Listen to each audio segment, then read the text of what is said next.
বাংলাদেশে প্রথম আমরাই খাঁটি মানের কালিজিরা মাস্টার ব্র্যান্ডের চালটি আপনাদের মাঝে নিয়ে এসেছি। খাঁটি মানের সুগন্ধি পোলাও চাল কী ধরনের হওয়া উচিত তাই জানবো আজকে আমরা ডাক্তার নোবেল সাহেবের কাছ থেকে। সাদা চালের ভাত খেলে বেরি বেরি রোগ হয়, তখন কি হবে? বেরি বেরি হলে কি হবে? হাত পা চিবাচিবি করবে, শরীর একটুতে ক্লান্ত হয়ে যাবেন, একটু হলে ঘুম আসতেছে, পা গুলা ঝিমঝিম করতেছে।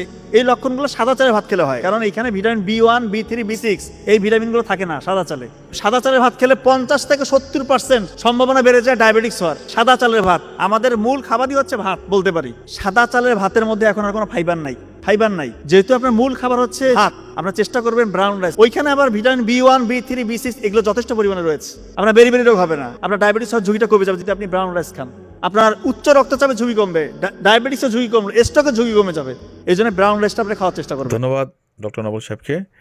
আমরা এই জন্যই আপনাদেরকে শোনানোর চেষ্টা করেছি যে ব্রাউন চাল আসলে কার্যকরিতা। আমাদের চালটা কিন্তু সাদা না, আমাদের কালিজিরা রাইসটি অথেন্টিক এবং এতে পুষ্টিগুণ সব কিছুই আছে এবং সেটুকুই আপনাদের মাঝে তুলে ধরার চেষ্টা করেছি। দেশে এবং দেশের বাইরে যারা অর্ডার করতে চান আমাদের স্ক্রিনে নাম্বার দেওয়া থাকবে, অর্ডার করতে পারবেন।